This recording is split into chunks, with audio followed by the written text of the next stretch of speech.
Po sa ating lahat, mga kalingap, marami pong salamat sa mga bagong nag-subscribe sa aking channel. Yes, nababasa nyo naman po yung title ng ating topic at saka thumbnail po natin. Marami ang mga Adrian supporters ang pumunta sa live ni Kalingap Rob. At alam naman po natin dinadagsa po talaga si Kalingap Rob ng mga viewers, supporters ng kanya-kanyang tandem.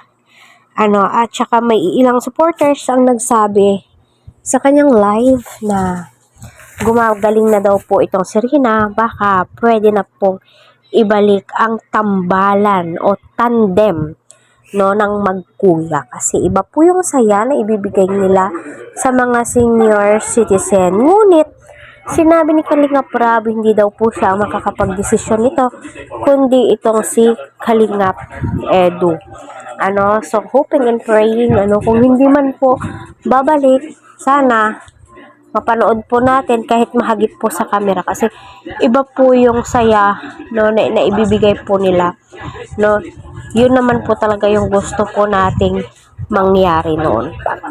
Ngunit yung sinabi nga po ni Kalingap Rob, okay na po sila, na natutulungan po nila itong si Rina financially, spiritually, kaya maraming salamat sa kagaya kong supporters na patuloy pong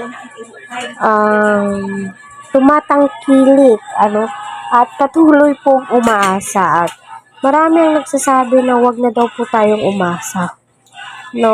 Yes, andun na po tayo sa part nun, pero iba po talaga yung nakasanayan mo na at yung unang nagpasaya, nagbigay ng aliw, di ba?